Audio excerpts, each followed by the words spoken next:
So itong si Bagyong Krising ay huling namataan sa layong 535 kilometers east ng Huban, Sorsogon. Ito ay may taglay pa rin na lakas na hangin na 55 kilometers per hour at pagbugso na 70 kilometers per hour. At ito ay kumikilos west-northwestward sa bilis na 15 kilometers per hour. So mamaya papakita po natin yung track netong si Bagyong Krising. Samantala, patuloy pa rin ang pag-iral o yung paghila neto ni Bagyong Krising ng southwest monsoon, kaya malaking bahagi ng western section ng ating bansa ang makakaranas ng mga pag-ulan mamaya at sa mga susunod na araw.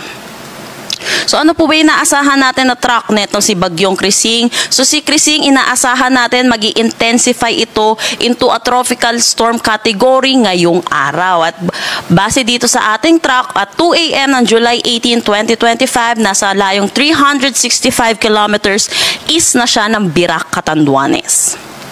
Para naman sa ating 48-hour forecast, July 19, 2025, which is Saturday, kung makikita natin, nag-intensify ito into a severe tropical storm category at possible ito tomorrow afternoon or evening. At bahagyang nag-southward itong track netong si Bagyong Krising, kaya malaki na ang tsansa ng landfall scenario over mainland Cagayan tomorrow evening or Saturday, July 19.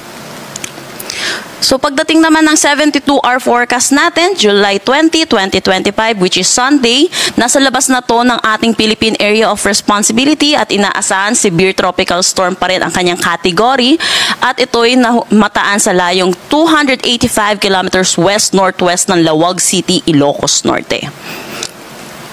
Pagdating naman ng 96-hour forecast natin, July 21, 2025, nasa labas na to ng pa rin ng Philippine Area of Responsibility, layong 495 kilometers west ng Calayan, Cagayan.